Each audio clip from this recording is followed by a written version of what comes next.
Have you ever wondered how a marketing company can predict its sales based on its marketing spends? Or let's say you're a fan of an IPL team and wish to predict how many runs your team will score in a match. How can you do this? How do you make such a prediction? We will see how to achieve this, and we'll talk about linear regression in this discussion. To understand how regression works in case of marketing, let's take the example of a deodorant company where we have some previous data on marketing spends and sales from the previous year. As you might expect, you will build a model using the data given and then use this model to make the sales predictions. As you can see in the plot, if you increase the marketing spend, there is a corresponding increase in the sales. There is a trend. But now you want to understand if there is a numerical relationship between sales and marketing spends. If there is no relationship, then you may not want to make changes to the marketing spends since it may not affect the sales. So, through this exercise, we will see if increasing marketing spends makes sense, and if so, what can be an approximate return on investment in terms of sales. We have the marketing budget on the x-axis and the sales data on the y-axis. The previous year's data is plotted in this scatter plot. We can observe that as the marketing budget increases, the corresponding sales also increases. There is a rising trend. Here, the marketing budget on the x-axis is also referred to as the independent variable, and the sales in the y-axis is referred to as the dependent variable. We have one independent and one dependent variable in this situation. You could also take another example, which is to forecast the predictive analytics score of students based on their 10th grade scores. Here, the variable of interest is the score from the predictive analytics course, which is the dependent variable, and the independent variable is the 10th grade math scores. We would like to use the independent variable, that is the 10th grade math scores, to predict the variable of interest, that is the score in the predictive analytics course. In such cases, where we wish to predict the dependent variable using a single independent variable, we use simple linear regression. You can easily extend it to multiple independent variables and try to predict the dependent variable. In this case, we can have multiple independent variables and we can try to predict the dependent variable, that is the sales, using multiple variables. However, here we will focus on simple linear regression and try to fit a straight line. This is why it is referred to as linear regression, because we are fitting a single straight line. We have a set of data points for which we fit a straight line. Then we will use this model, that is the straight line, to make predictions for a new input.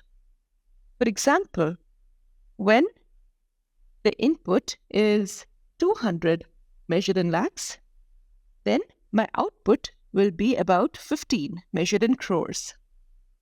That is, for a marketing budget of about 200 lakhs, the corresponding sales can be predicted to be around 14 crores.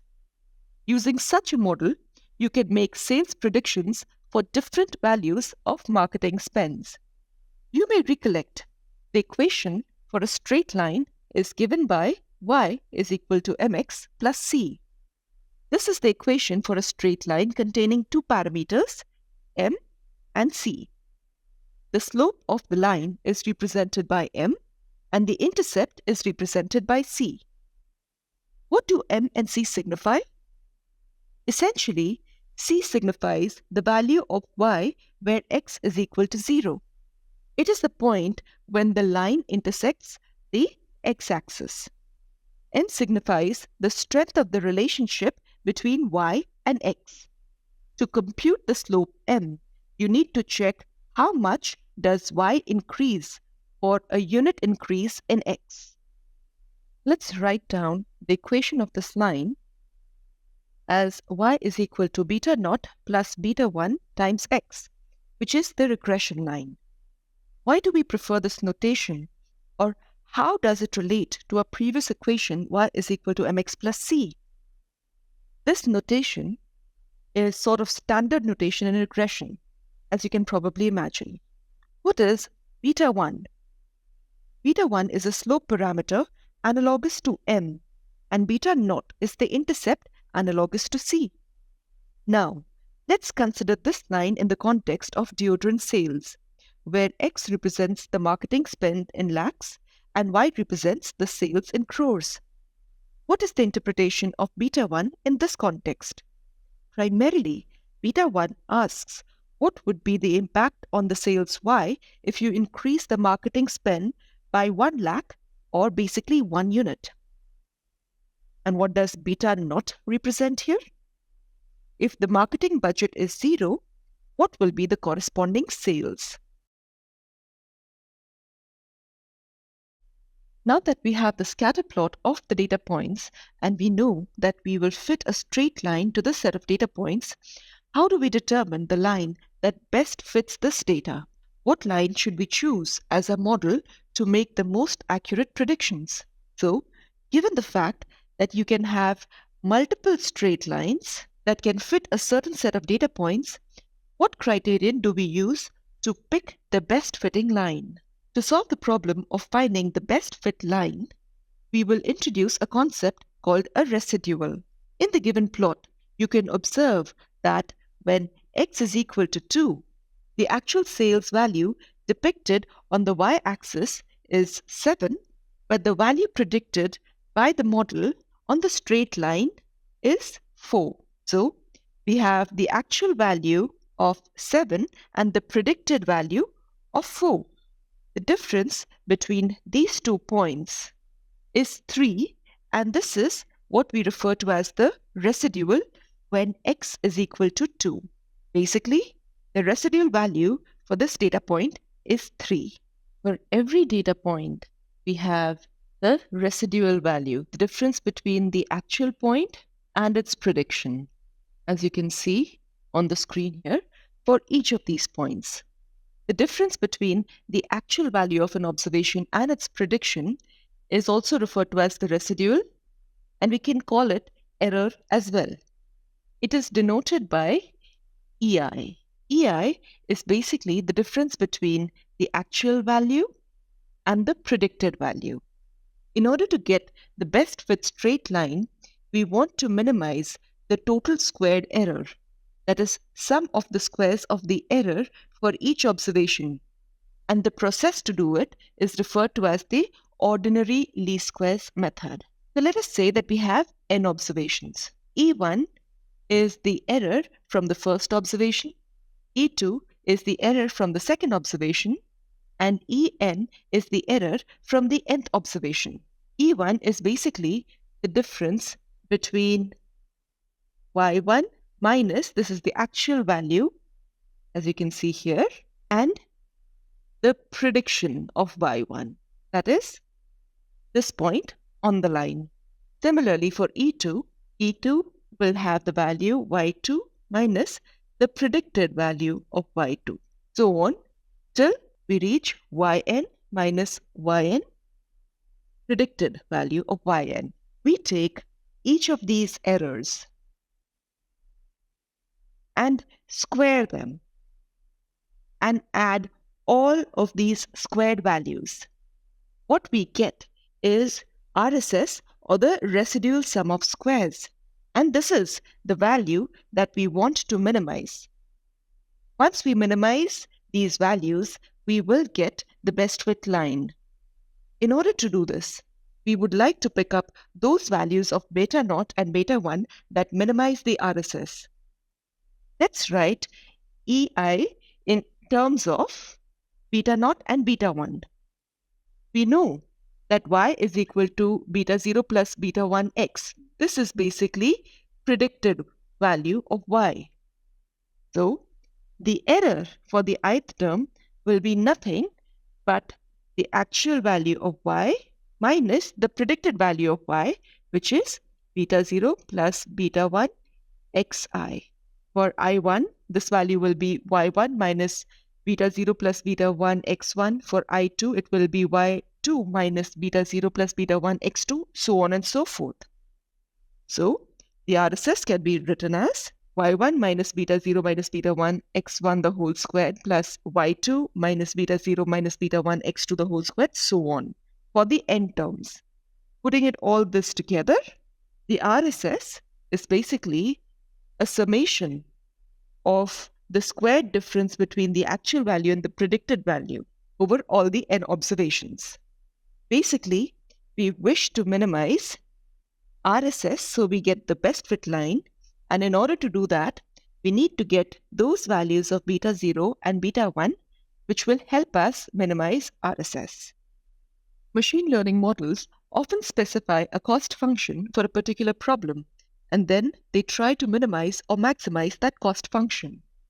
Here, in this example of regression, our cost function is the residual sum of squares, which is the cost that we would like to minimize. So, the residual sum of squares is given by, for n observations, it's the difference between the actual values and the predicted values squared.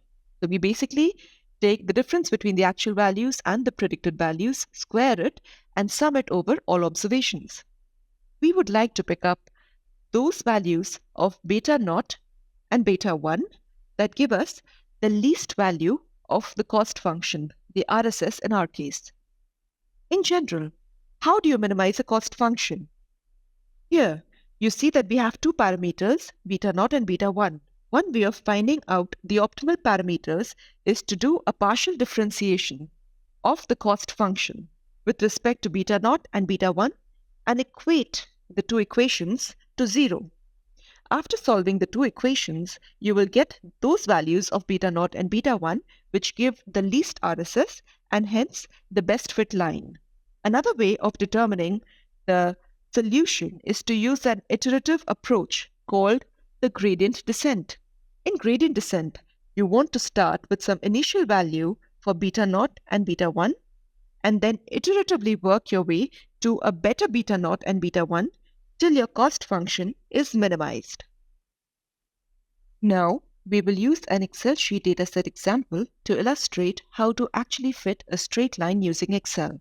Once we get the slope and the intercept values, we will illustrate how we get the predicted values for the given set of points, and then we will also illustrate how to calculate the residual squares. So let's get started. We have an Excel sheet with two columns representing the marketing budget in lakhs and the actual sales in crores.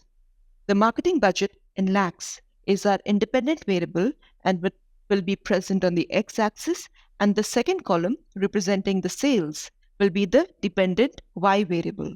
Now let's make a scatter plot and then we will try to fit a line to the scatter plot. In order to make the scatter plot, let us select the data, go to Insert and choose a scatter plot. Here you can see we have the marketing budget on the x-axis and the sales on the y-axis. Let us give names to our axis. The x-axis is basically marketing budget and the y-axis be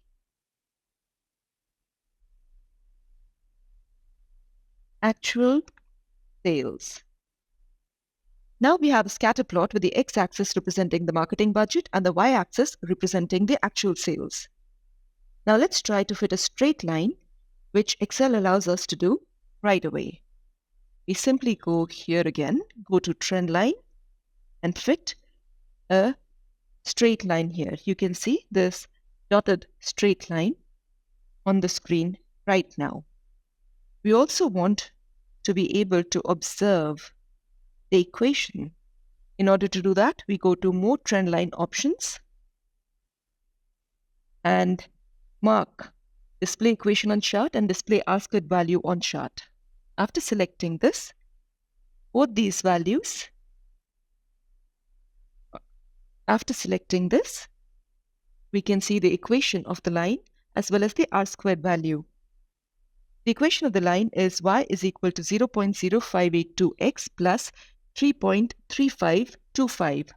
So basically, our intercept is 3.3525 and our slope is 0.0528.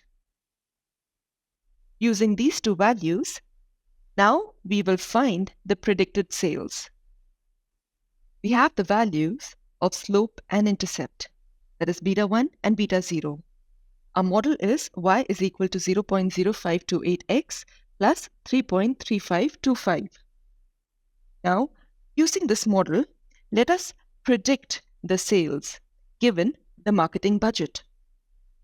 In order to do this, we build a simple equation that takes the marketing budget as the input, multiplies it with the slope, and adds the intercept.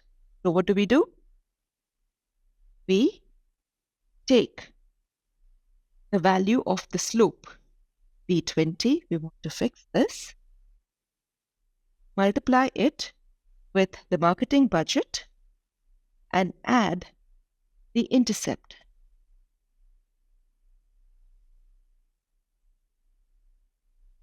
Here we got the predicted sales for the first observation. We can similarly compute the predicted sales for all the remaining observations. If you compare these values, they are relatively close to each other. Now, we want to compare the residual squares next. This again, we can compute by constructing a short expression that finds the difference between the actual sales and the predicted sales, and we square these values. This is something we will repeat for all the observations as well. Now, we have the EI squared calculated for each of the data points. As you may recollect, the residual sum of squares is basically the sum of all the squared errors. So, in order to compute the residual sum of squares, we will simply sum all these values. Our residual sum of squares is 28.77. As you can see, if you are searching for the best fit straight line, this residual sum of squares will be the smallest.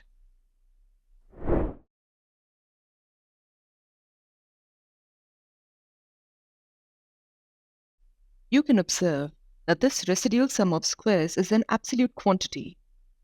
If you want to change the problem setting to measure sales in terms of millions of rupees rather than crores, the RSS quantity will change. As a result, we need to define an alternate measure that is relative rather than absolute. We will define the total sum of squares and then calculate R squared. We will use this example to illustrate the calculation of the total sum of squares and R squared. You can see a variety of things here. We have the option to show the total sum of squares, residuals, and show both total sum of squares and the residuals. For now, I'm choosing that we show the residuals. We have the options to choose beta naught and beta 1 as well. And these parameters determine the straight black line that you see here, as well as the x-axis and the y-axis. Here, you can see that we have plotted data points in red, and the predicted y values in black. The residual is displayed for each data point. Now, if you just square residuals for each data point and add it, you will obtain the residual sum of squares, or RSS. Now, the question is, what exactly is the total sum of squares, or TSS? In order to understand TSS, let's choose the other option of showing TSS. In order to calculate TSS for each data point shown in red, we take the difference between each of the red points and the dotted line representing the average value of sales. We calculate the difference between the sale represented by each observation and the average sales, square it, and add it up. This is the total sum of squares, or TSS, and it has the value of about 680.86. What is the significance of finding the difference between the data point and y bar, or the average value of sales? The idea here is that if you have a linear model with any independent variable and use an intercept only, we get a very basic model where the beta naught intercept value is equal to y average. So this is the first basic model that we can build that does not use the independent variable.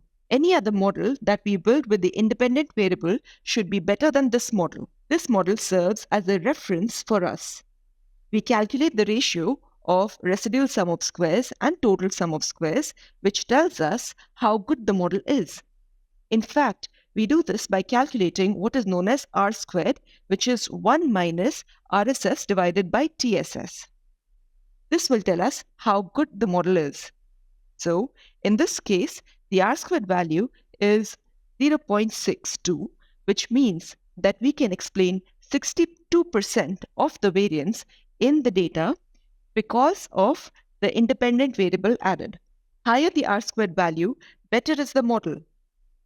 So we learned how to calculate R squared and how to use it to measure the quality of a model.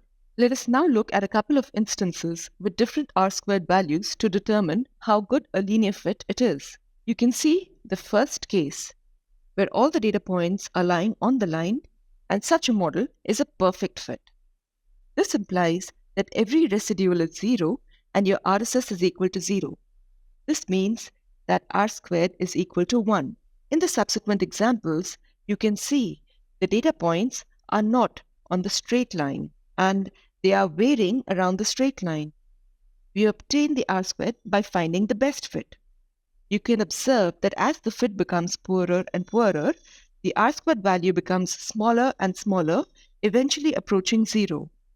So, the R squared will lie somewhere between 0 and 1, where 1 is a perfect fit and 0 is a poor fit. In the second example, the R squared value is 0.70, and you can notice that the data points are around the straight line, but not on the straight line. In the third case, the R squared value is 0.36. It's fairly low. You also observe that the data points are quite noisy and lying further away from the straight line, worse than the previous case. It worsens further in the last diagram, where the R squared value is 0.05. The data points are extremely noisy, and the linear model is not even close to being a good model. If you recall, the total sum of squares was calculated by adding the sum of squares, which is this column here. So what is the sum of squares? The sum of squares is basically obtained by computing the difference between each data point and its average value, which has been computed for you here already. This is nothing but the average of all these data points. So, we basically have to find the difference between each point and the average value, that is y and y bar, and then square them. So let's do the calculation. We find the difference between the first observation and the average value. We want the average value to stay constant across all cells. So we write the $sign there and we square it. This is the sum of squares for the first observation. We replicate this process for all the remaining observations, and we get the corresponding sum of squares for all the observations. This will assist us in calculating the total sum of squares, which is basically the sum of all these values. In order to compute this, we simply use the sum function and select all the observations that we want added. The TSS for this data is around 297.518. We have the value of TSS, we have the value of RSS. Now it is easy to calculate the R squared value, which is nothing but 1 minus RSS divided by TSS, which is about 0.90. This is the same value which we obtained here in the scatter plot as well, which we had done earlier. This gives us a clear understanding of how R squared is calculated using RSS and TSS. When discussing models, we also come across a term called residual squared error, which is closely related to RSS. The relation is that the residual square error is equal to the square root of the residual sum of squares divided by the degrees of freedom. In our case, the degrees of freedom is n minus 2, where n is the number of data points. So it is quite similar to residual sum of squares and has the same disadvantages as residual sum of squares, which is that the residual square error is an absolute quantity that depends on the scale of y, and hence it is preferable to use R squared, which is a relative measure. If you've made it this far in the video, give us a like, a share, subscribe, hit the bell icon, tell us what you want to learn next in the comments, and then wait. Or skip the wait and become a data scientist in just 12 months with the Executive PG program in Data Science from IIIT Bangalore, powered by upGrad in collaboration with experts from Meta, Myntra, and LinkedIn. Over 20,000 working professionals from over 65 batches have already done this course. Now, back to the video. Hello and welcome to this session on Simple Linear Regression, the statistics of. So in this session, we'll be talking of the statistics part of Simple Linear Regression. So just outlining the agenda for this module. First, we will look at what linear regression does. Right? So we have already seen one view of this. We have seen the view where we're trying to fit a line, passing through some data points, right? Minimizing some sort of error. That is one view we have already seen. In this module, we'll be focusing on the statistics of linear regression, what the implications of fitting the line that way are, what the assumptions of linear regression are, right? And can you and how should you make inference in simple linear regression? We'll also have a practical demo, of course, hands-on demo, and we'll also address some common questions or confusions which people have around linear regression, right? So let's get into it. A quick note before. This is the assumed background for this session. So you need to have certain essentials beforehand. For example, you need to know the notions of sample and population, right? You need to understand the measures of central tendency. You need to understand what a mean is, what variance, what standard deviations, even understand what maybe expected value is. You should also have some exposure to statistical distributions. You should know what a normal distribution is. You should know what a student's t-distribution is. Okay? And of course, very importantly, you should know what hypothesis testing is. You should know what a null and alternate hypothesis are. You should know what a p-value is and what it means.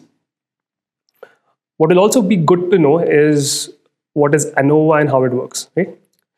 The essentials are very, very important. They're of course essentials. So if you're not comfortable with any of these ideas, it is strongly suggested that you just go back, revisit these concepts, and only then come back, because otherwise this module won't make a lot of sense. So yeah, assuming all of you understand these things or have understood this, let's go ahead into the discussion.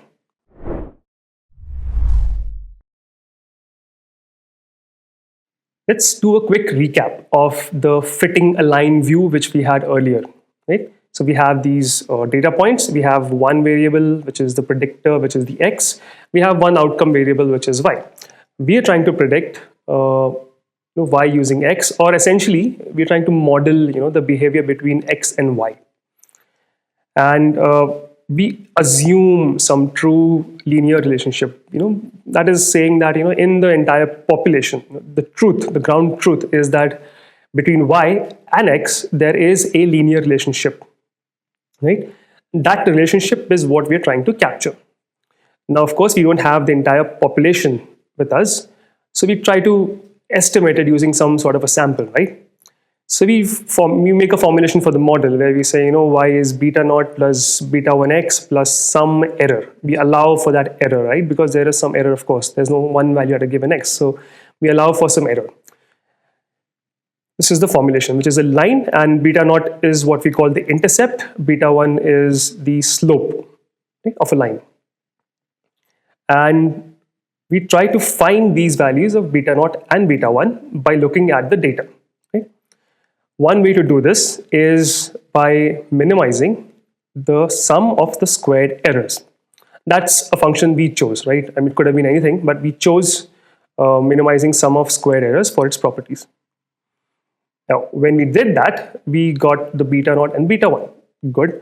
But how do you really assess the goodness of this fit? How do you say this is a good line? Well, for that, we saw the measure called R squared. And R squared was essentially how much variability in Y we are able to explain through this model.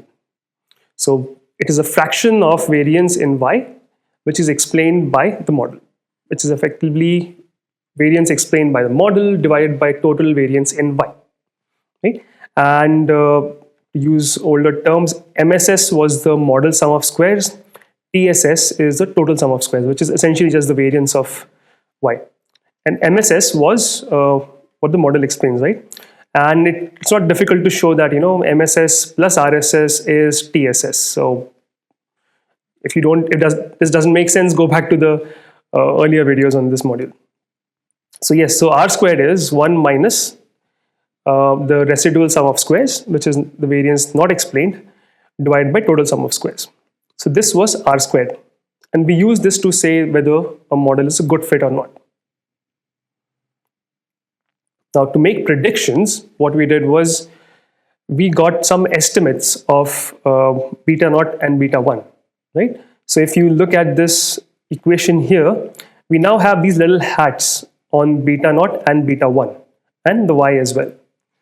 What does the hat mean? The hat simply denotes that it is an estimate, right? We don't have the true value, we are estimating it, and the estimate is denoted by a hat here. So beta naught and beta 1 are the estimates for the original line. And once we have this, for any x, for any new x, to find the prediction at that x, we simply plug in the value of x in this equation, right? And what we get is an estimate for y. Yep, so far so good. Now, other than linearity, right, did we need any assumptions for this entire thing to work? So, just look at the entire thing again, right? We formulated a linear setup, which is the only assumption we had. Other than this, is there anything else? Well, no, there is no assumption we needed here. And I think simply fitting a line is just optimizing for minimizing the sum of squares, right? But the question for you is this sufficient for making inferences? Remember that the key idea here is being able to say things about the population based on a sample, right? So go ahead, answer the question, is this assumption, is this lack of assumptions sufficient for inference? Well, the answer to the previous question is no, this is not sufficient for inference. And the reason is that, like I said, we are still trying to generalize from a sample to a population. The moment we do that, we are bringing in some uncertainty, and that uncertainty has to be captured and quantified. For that purpose, there has to be some notion of distributions of these parameters, which is why these lack of assumption is not sufficient. You have to have certain assumptions directly or indirectly in the distributions of things. Now let's look at the statistical view of this, right? And I think the whole assumptions thing and how it matters will be very clear from this. Okay? So we asked the question, what does simple linear regression do? Right? The previous view was it fits a line. Now in this view, we'll go a little bit into the whole statistics part now. Now, we know that at any given x, there can be several values of y, right? And the linear regression equation essentially is a function. So function will return only one value, right? So if you look at this diagram here, right? You may have several values of y at, say, x is 65. What you return is one single value. Now, what you're doing is that you're predicting one single value for y when there are many, right? Of course, this introduces some error, right? So there is, say, some sort of a distribution of error terms at each x, right? So if you look at this image, this is what you're trying to capture here, right? That at each x, it's not, there is a distribution of errors. There's a whole distribution. And in this image, it's shown to be a normal distribution. We'll just get to that. But yeah, it's a distribution of errors at each and every point, each and every value of x. At each and every x, we predict the y value, which is the expected value of y at that x, right? And we assume that our model captures this very well, right? A model gives us the best estimate for this. And as a result, we have a distribution of errors. Now, let's talk of the assumptions of linear regression and just to bring this entire picture together. Now, the first assumption is, of course, linear relationship between x and y, which is, of course, we have this assumption. Now, here's the thing. We say that the error terms are normally distributed, right? So we say that at each and every x, y had different values. We chose one value, so there is an error for each value of y, and that follows a normal distribution. So at every x, there is a distribution of errors, right? And this distribution is very, very important. This distribution really defines how we make inferences. We'll see it in the next slide. But right now, this distribution is normal with some standard deviation sigma, right? And the other important assumption here is that this distribution is the same distribution across different x values. So we're saying that if if the error has standard deviation sigma here at x is 65, it should have the same sigma at x equals to 90 or 100 or wherever, right? So that is the assumption, that the errors have a constant variance or a constant standard deviation across all values of x. And the other thing is the error terms are independent of each other, meaning that there is no really, say, dependence of error on the previous value. So this data is not like, say, a time series data where one value is really dependent on the previous one, the previous state of things. We assume that all the values are independent draws from that population, right? So this should make a lot of sense if we've done the whole hypothesis testing thing. So yes, error terms are normally distributed. This distribution is constant throughout the range of x which we are looking at, and the error terms are independent of each other. These assumptions allow us to make inferences, as we'll see in the next slide. Also, note that there is no assumption on the distribution of y or the assumption on distribution of x. This is a very common confusion, a very common mistakes people do, and this is perhaps the most frequently asked question about linear regression in interviews. What are the assumptions of linear regression? So remember that there are no assumptions on individual distributions of x or y. It's just the assumption of linearity between x and y, and it's the error terms which have to have a normal distribution.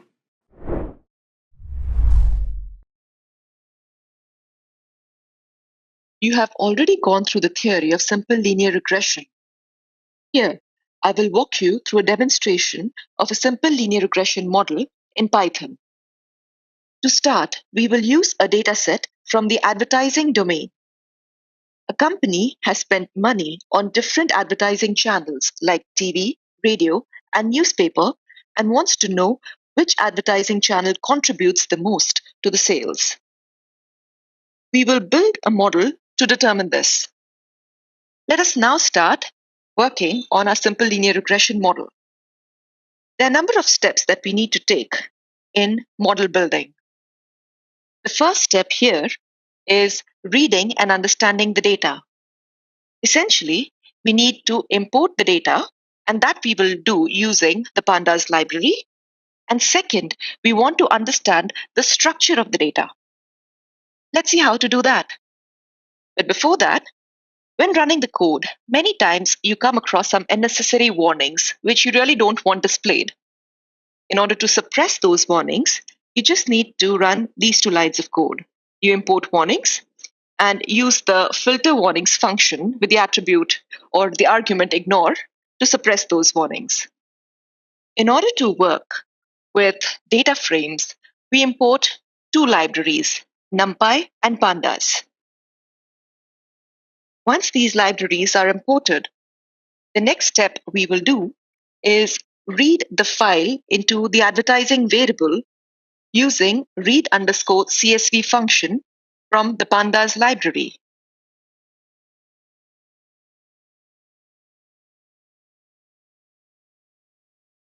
We use the read_CSV function from the Pandas library and we pass the CSV file to it as the argument. This we will store in the advertising variable.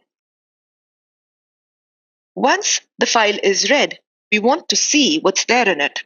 So let us see the first 5 rows present in this file.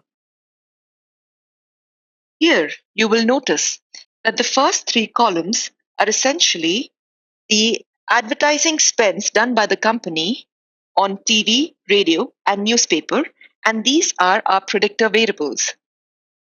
The last column, sales, is our target variable that we want to determine. Now, in order to understand this data set, let us consider the first row. Here, for a given market, a company spends about 230.1 units on TV advertisements, 37.8 units on radio advertisements, and 69.2 units on newspaper advertisements. The corresponding sales made by that company in that market is 22.1 units. You can extend this reasoning for each of the other observations present in the data set. Once we've understood what's there in the data set, let us analyze a data frame a bit more. Using the shape attribute of the advertising data frame, we understand that our data frame has 200 rows and 4 columns. The 4 columns you've already seen here, but this data frame contains 200 rows as well. At this place, we just use the head function, hence saw the first 5 rows only. If we want a more detailed understanding of the structure of this data frame, we will use the info function.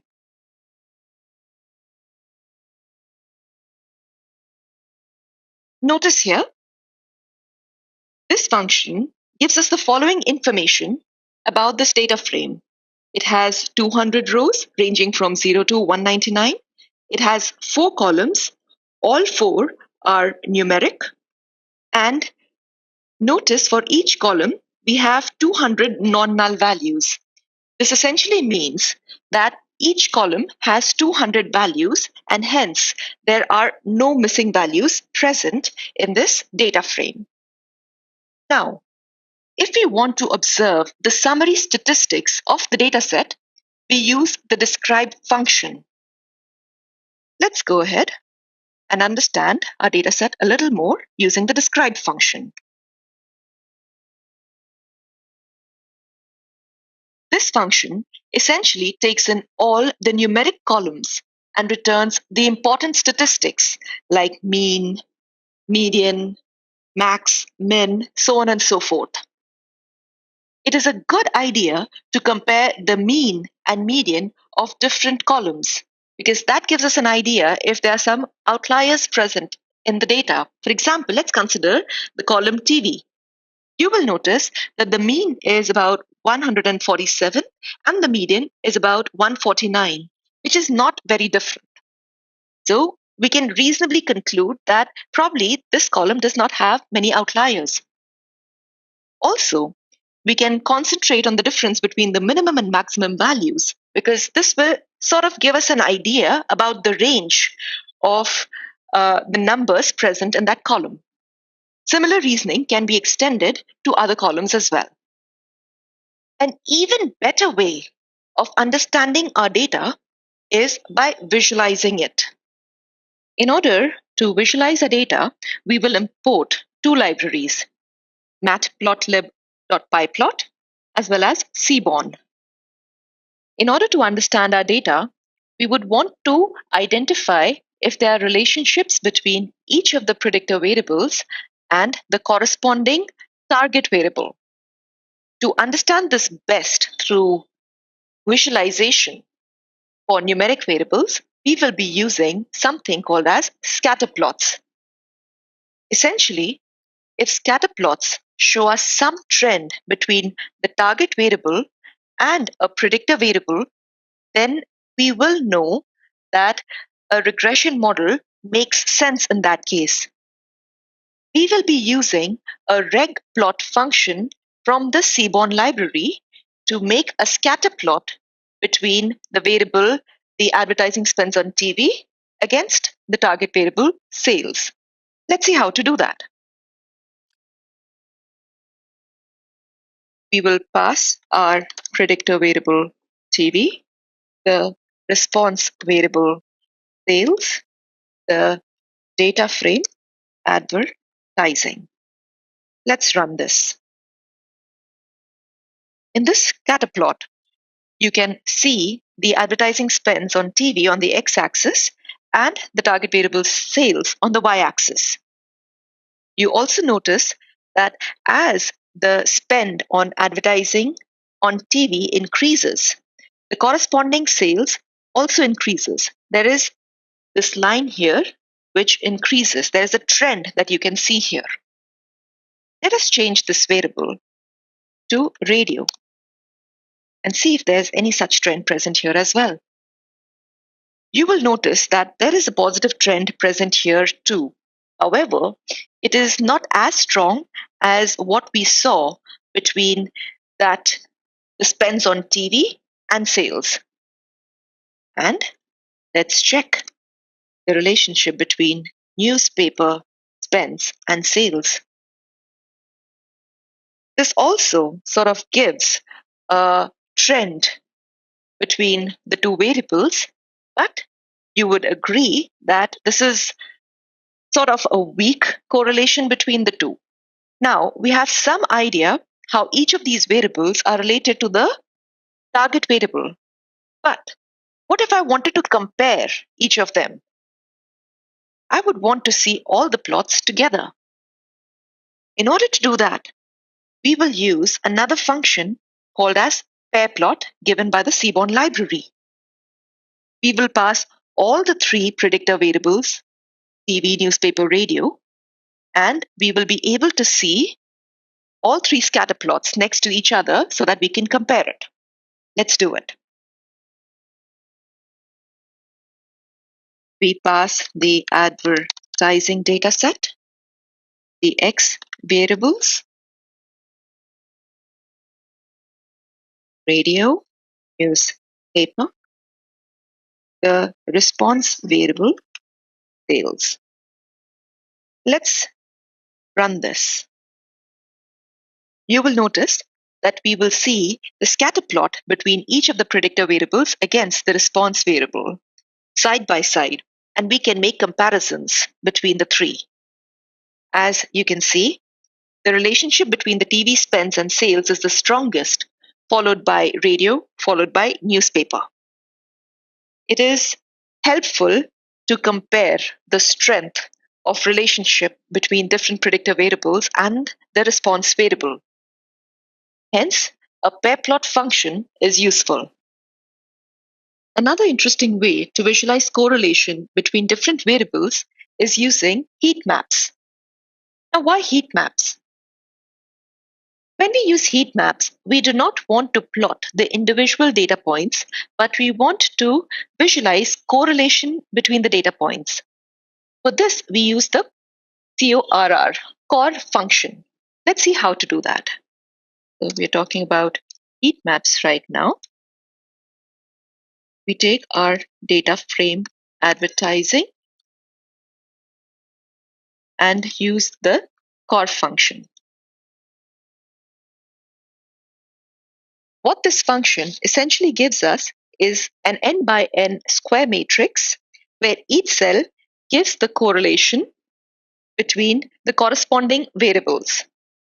You can notice the correlation between TV and sales is about 0.9, which is as expected because we saw a strong linear trend between these two variables.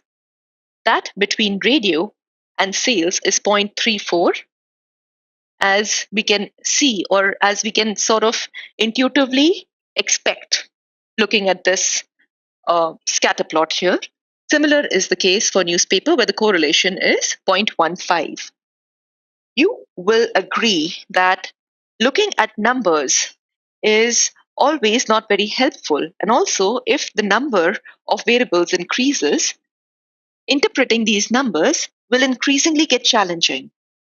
So, instead of using numbers directly, we will try and visualize this information using heat maps. Now, let us see how to do that. We will call the heat map function from the Seaborn library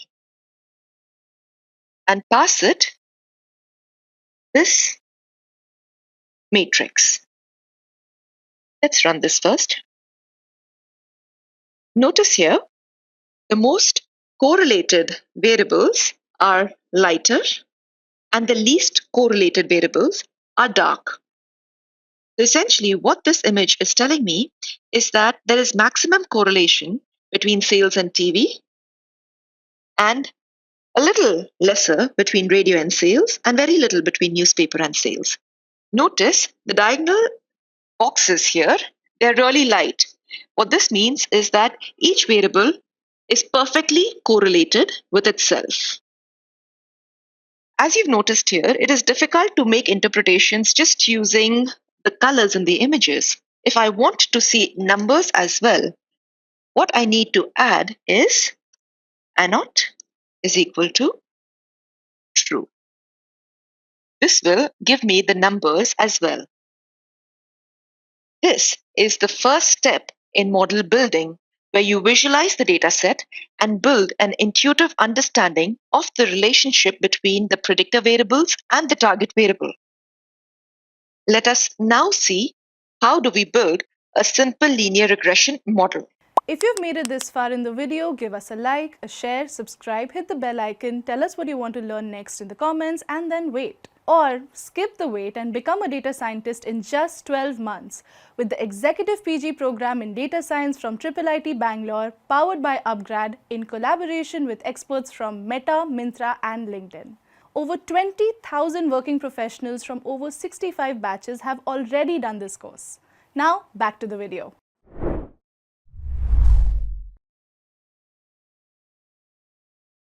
On visualizing the data, we observed that there was some linear relationship between the predictor variables and the target variable. Hence, it makes sense to try building a linear regression model for this data. Now, we will build a simple linear regression model. That is, we will take only one predictor variable. To understand how to build the model in Python, we will consider the variable, that is money spent on TV advertisements, as the predictor variable and sales as the target variable. Before doing that, let us just review some basics of a linear regression model.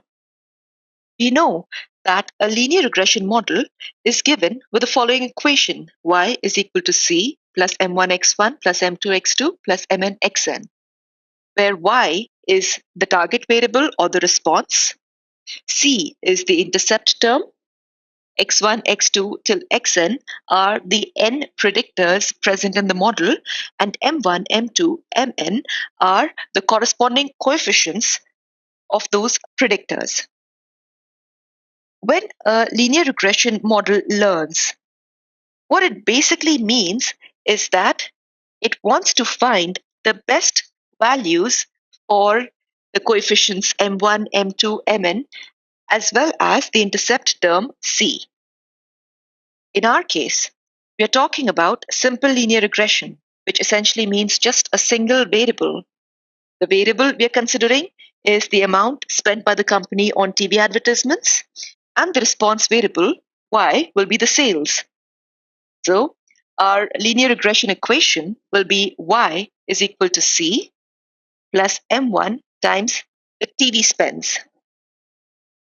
As mentioned, m1 is the coefficient of the variable TV spends, and c is the intercept term.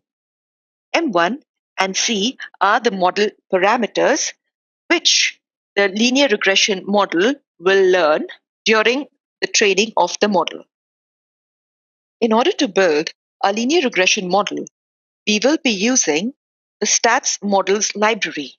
For this, let us import stats models. We will also want to import stats models.api as well. There is another library that we want to import, that is scikit-learn. We are importing this right now because there are a number of functions present in the library which we will make use of. Let's import sklearn as well. Now, please note, you can build the models using stats models and using the sklearn library. We will build the linear regression model using both. Eventually, we will compare the two libraries and we will tell you which library makes sense to use where. For now, let's start with the stats models library. Before starting with the process of model building, let us discuss the broad framework for model building, which is not only used for linear regression, but for that matter, most of the other models that you will come across. So, the first step when building a model is to create the x and the y variables.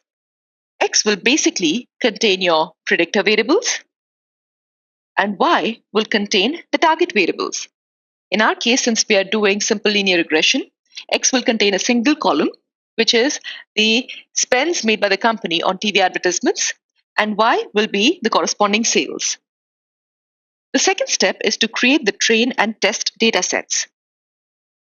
We need to keep in mind one thing. We never build a model on the entire data set that is shared with us. We take a part of the data set to build a model and leave the remaining part to test how well our model is doing on unseen data.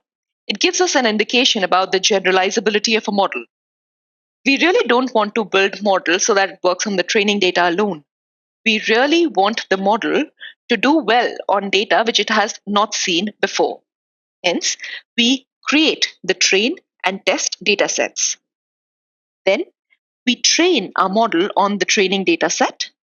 And finally, we evaluate a model on the test data set. So, let us go through each of these steps. Let us first create the x and y variables. As mentioned, x will contain the spends made on TV advertisements column. Let's get that in place. And y will contain the sales column. These two columns have been read. Next, we want to create the train and test data sets. In order to do this, we first need to get the train test split function from the model selection module of sklearn. So let us import that.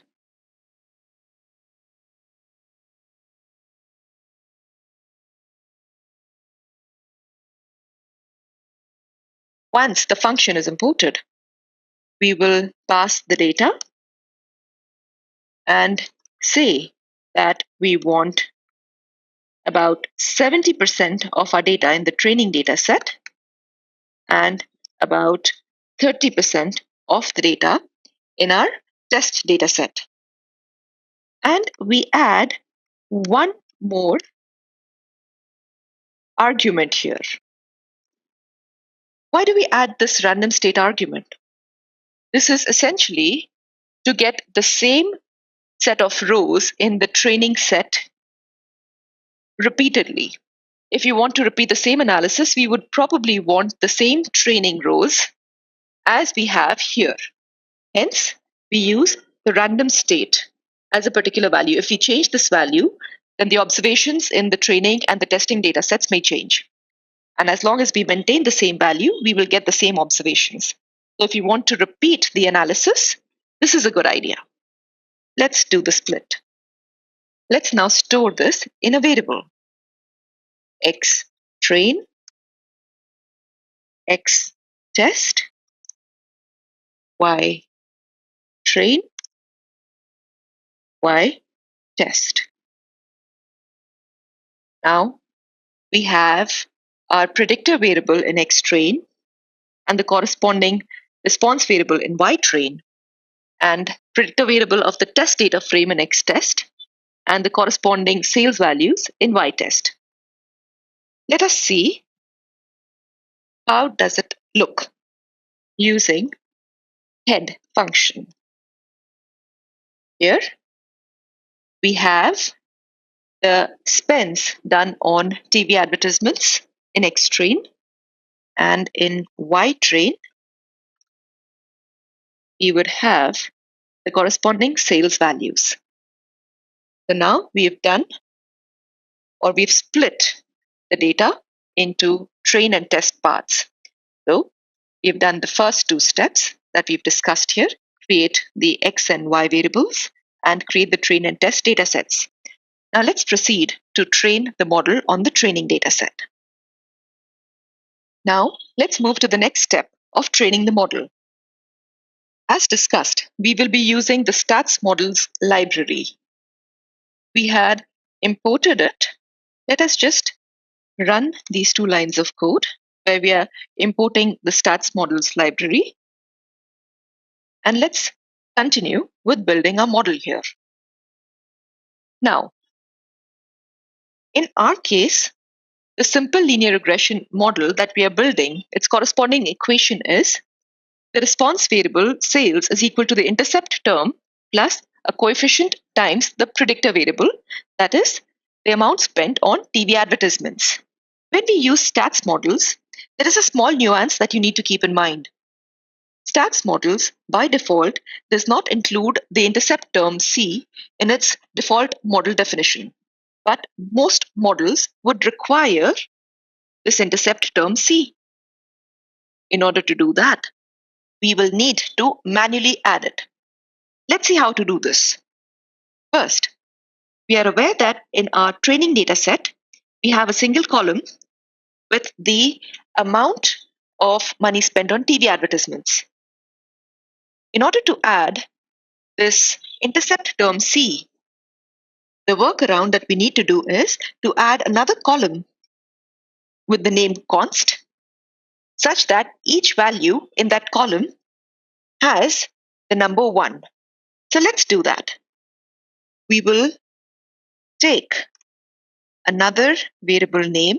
We will basically update x underscore train to x underscore train underscore sm, basically indicating that we've added another column to this data set. And we will use the add constant function and pass our training data set to it. Once we have done this, let us see what's there in this data frame. Here, notice now we have two columns. The column which we had earlier, along with this column called const. What this is basically doing is, earlier we had our equation as sales is equal to C plus M1 times TV. Instead of this, now we have sales is equal to C times const plus M1 times TV. So when the model is training, the coefficient of this variable essentially will be our intercept. This is a workaround that we will need to consider whenever building linear regression models with stats models. All right, once this is done, let us proceed to build a model. In order to build a model, we will call the ordinary least squares function and pass our response variable and our predictor variables. Let us store this in an object lr underscore obj. With this line of code, we have created an object of the type linear regression. Till now, there is no training happening. The training happens only when we use the fit function. So we take the lr underscore obj object and we call the fit function. Let us store the output in the lr variable and let us run this. At this step, the training has actually happened. What do I mean that training has actually happened? Basically, the algorithm has found, or the model has found, the optimum values of the coefficient and the intercept terms. So let us see the parameters that have been learned by the model. Notice our intercept is about 6.94 and the coefficient for our variable TV spends is about 0.05. So now my equation will be something like this. That would be const is 1, right? So 6.94 times const plus 0.05 times TV. This is what our equation is. But since const is 1, we can basically remove this. Our model has been trained using these lines of code, and the equation is this line that you see here, that is sales is equal to 6.94 plus 0.05 times TV. Now we have our model. Sales is equal to 6.94 plus 0.05 times TV. Next, we want a detailed summary of this model. Only the stats models library allows us to get a detailed summary. The sklearn library does not give us a detailed summary. So this is one of the advantages of using stats models over sklearn. Now, let's get the detailed summary here. Using the lr object, we use the summary function. Let's print it. There are three primary things that you would want to observe here. The first is the coefficient and the corresponding p-values, which gives us some indication of how significant each of the coefficients are. Then we want to see the r-squared value. And finally, we would want to see the probability of the F statistic. Let us start with each of the variables. In this case, we have our intercept and our predictor variable. Notice that the coefficient of the predictor variable is 0.0545, something we have seen before, and the corresponding p-value is almost 0. Now, in order to determine whether our coefficient is significant or not, we need to determine a threshold for ourselves. And if the p-value is below that threshold, then we say that the coefficient is significant, else it is not. Now, this threshold can be any arbitrary value, but in practice in the industry, we use 0.05. Keep in mind, this value can change as per your needs. Now, both constant and TV have a p-value less than 0.05, hence both are significant. What does this essentially mean?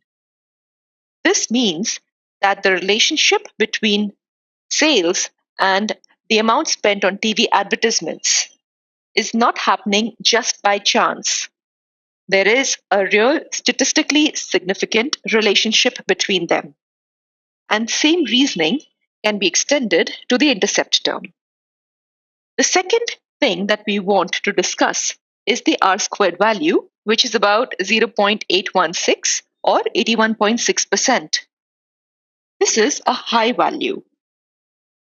What does this tell us? It is basically telling us that 81% of the variance in the sales can be explained by the predictor variable, the amount spent on TV advertisements. And the third thing that we want to consider is the probability of the F statistic. We are not considering the F statistic right now. We'll just concern ourselves with the probability of the F statistic. It is a really, really small number.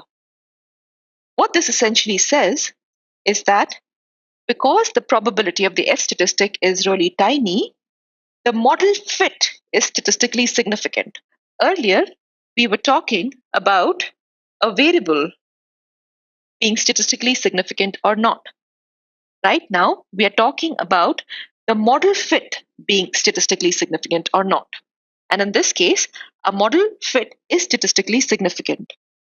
And it also states that the explained variance given by the R squared value of 0.816 is not purely by chance. So these are the three things which we will primarily observe in this output here. Now we are confident that we have a decent model. With this in place, we can go ahead and make predictions on this model. At the moment, we will be making predictions on the training data set itself. Our primary objective is to get good predictions on the test data. But when making predictions on the training data set itself, we are trying to figure out if the model is doing good enough with the training data that it has been trained on itself. If it doesn't do good here itself, nothing else matters. All right, so let us get our predictions. In order to get our predictions on the training data, we will need to use the predict function and pass our training data to it. Let us store this in a variable y underscore train underscore pred. And let us run this. Let us see the first few values present here.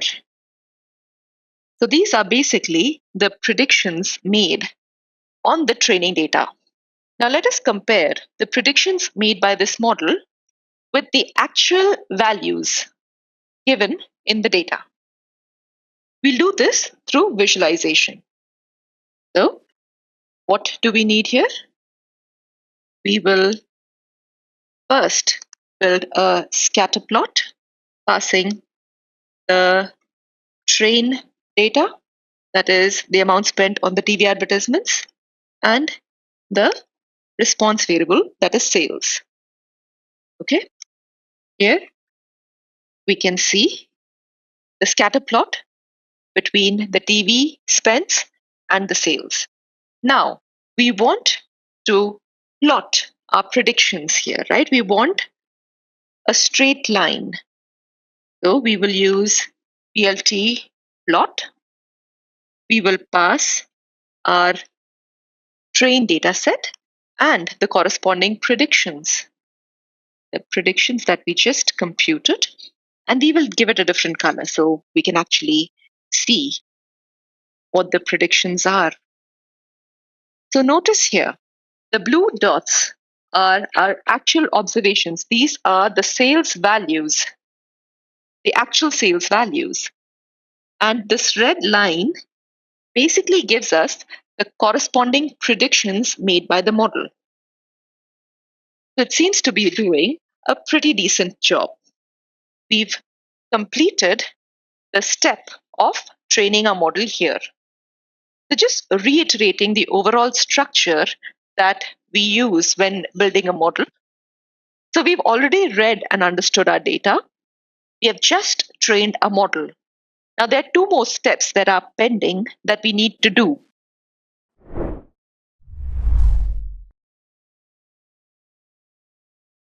The next step would be residual analysis. Basically, we have the actual values of the sales and the predicted values from the training data set. The difference between these two is something referred to as the residual. A fundamental assumption in linear regression is that these residuals should be normally distributed. In this step of residual analysis, we will validate this assumption.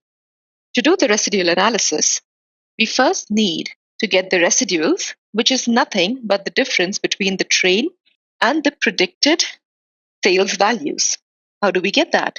We'll take a variable RVS, and then we will take a difference between our actual sales values and the predicted sales values.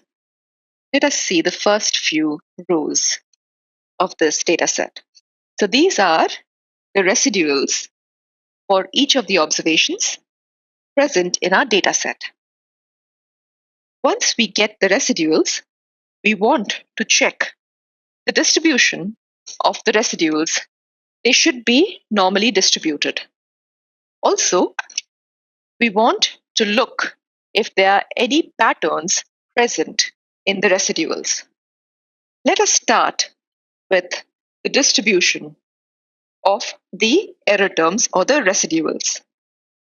We will be doing this visually. Let's get a figure instantiated. Then we draw a histogram using the dist plot function of the residuals and defining the number of bins we want. This is the distribution of the residuals.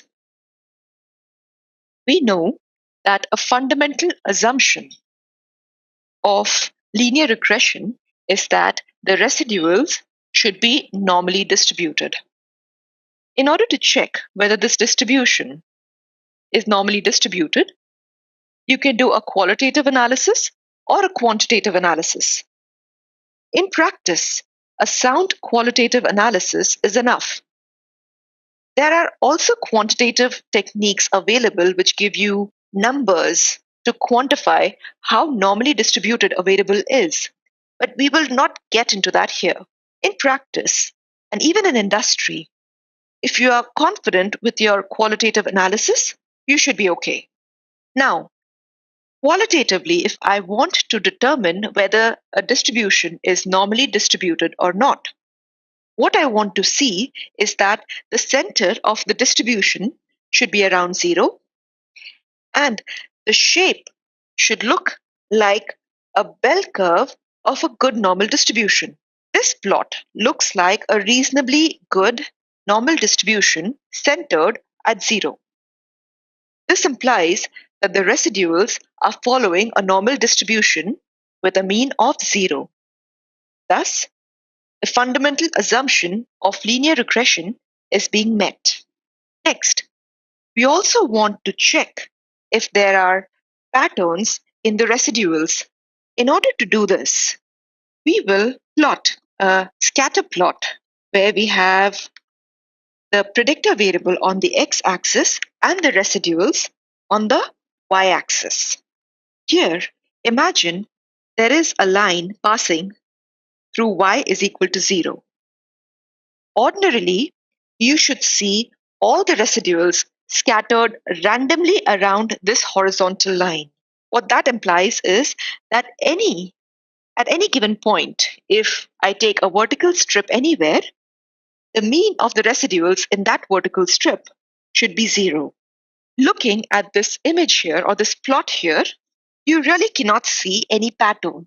The examples in which we can see patterns for the residuals would be in cases when we move from left to right of the x-axis and we see the residuals below the horizontal line when the X values are low and above the horizontal line when X values are high. That would show a trend, that would show a pattern.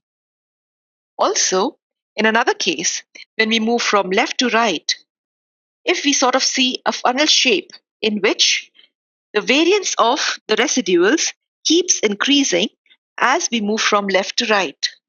What we want is that the residuals should not be showing any pattern.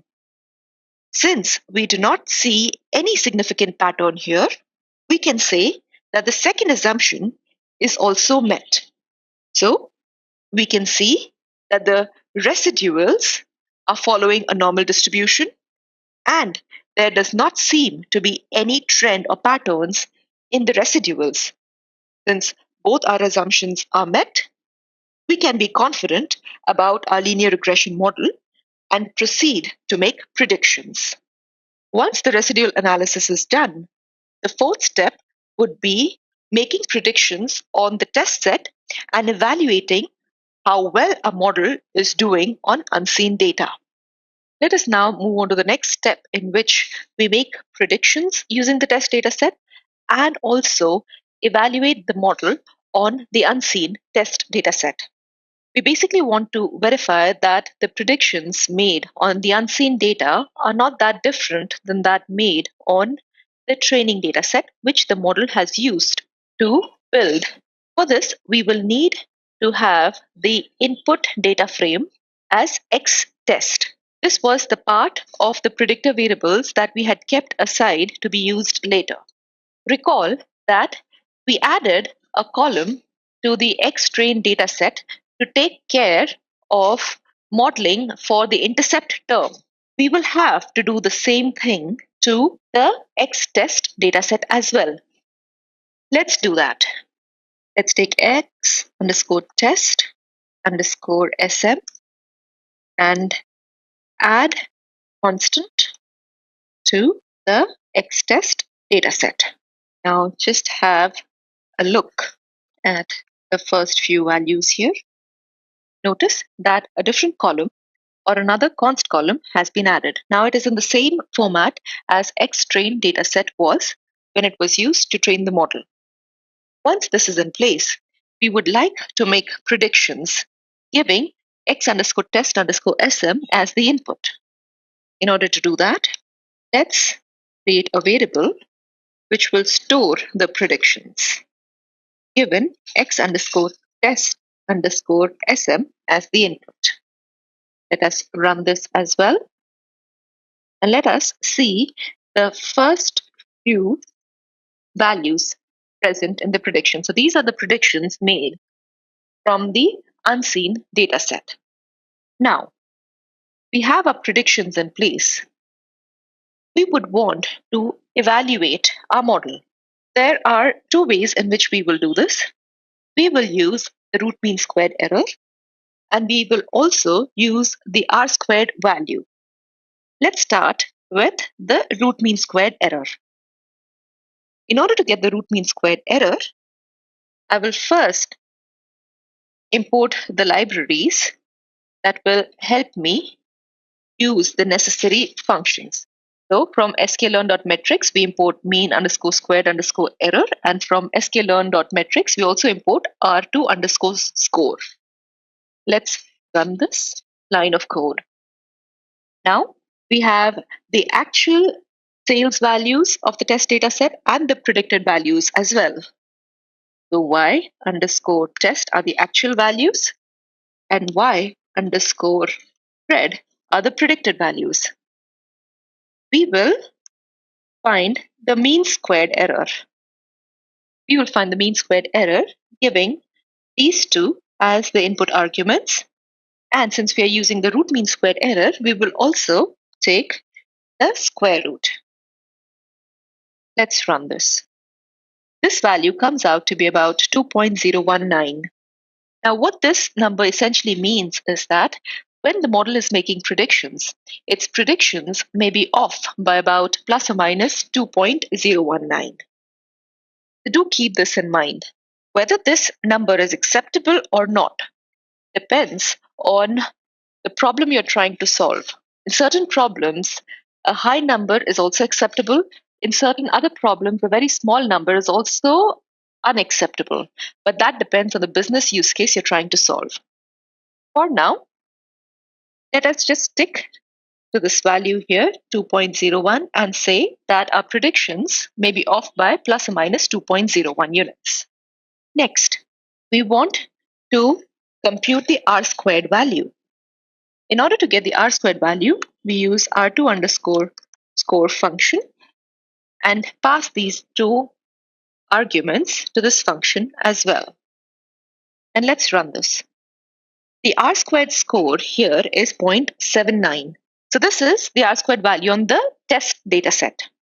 Recall, the R squared value on the trained data set was about 0.8157. This difference between the two R squared values is acceptable.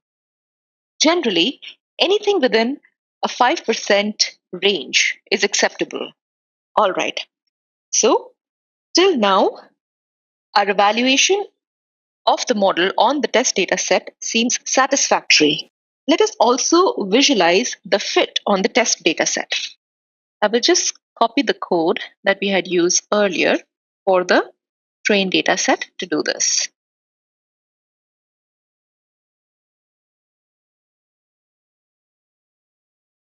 We will replace the necessary values and let's visualize this. So the blue dots are the actual values and the red line represents the corresponding predictions using the model that we have trained. This seems to be a reasonable model here. There does not seem to be anything suspicious. So we can go ahead and use this model. Now, summarizing, this entire exercise was done using stats models. And the steps that we followed were, we started with reading and understanding the data. Then we trained the model. Then we performed residual analysis on the model to check if the assumptions of linear regression were met. And then we went ahead and predicted and evaluated the model on test data set to assess how well the model will generalize on unseen data. So this is exactly what we did. Now, a thing to remember is that we used stats model to build our linear regression model, but we could have used scikit-learn as well. Having said this, the benefit of using stats models is that you get a detailed summary, whereas scikit-learn does not give you a detailed summary. So whenever you want detailed information about the linear regression that you're performing, you would want to go ahead with stats models library. And when that is not the case, you can take up scikit-learn. Now, next, we will learn how to build the model using the scikit-learn library.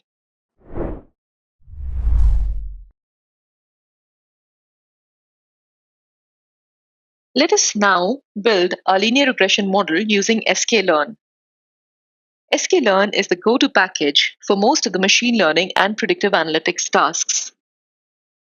Having said this, please keep in mind the kind of detailed output or summary that the stats model package gave us is not provided by sklearn. With this aside, let us start with building a model. We import the necessary libraries. Then we create an object, lm, of the linear regression class. Once we import it, let us go ahead and fit our model, giving x underscore train and y underscore train as input. Since we are using the same data set for building our linear regression model using sklearn that we used when we were using stats models package, we will not be doing all those initial steps of dividing our data into training and testing sets. So let us go ahead and fit our model. Notice that we get an error. This is an expected error. So let's see what we have to do. The error is expected a 2D array, got a 1D array instead. Let's see where we went wrong. Now, when we compute the x train dot shape, what we get is 140, comma, nothing. This is the series data type. However, what the LM object is expecting is a data set of the shape 140, comma 1. But what it is getting is a series object of the type 140, comma nothing. So in order for the object LM to accept this data as the input, we will need to change its shape. In order to change the shape, we will do the following. We will reshape the input. In order to reshape or convert our input data into the form or into a data frame having 140 rows and one column, what we need to do is use the following line of code. X underscore train underscore LM is equal to X underscore train dot values dot we shape, and we pass it the arguments -1 and 1. What -1 basically says is that please ignore the number of rows in the data frame. I'm not concerned about that right now, but make sure that I have one column in this data frame. Let's run this and let's see the shape of this data frame. Notice we get it in the format we want. We want to do the same change in the test dataset as well. Let's run this and see the shape of the test dataset too. Notice we have 60 rows and one column.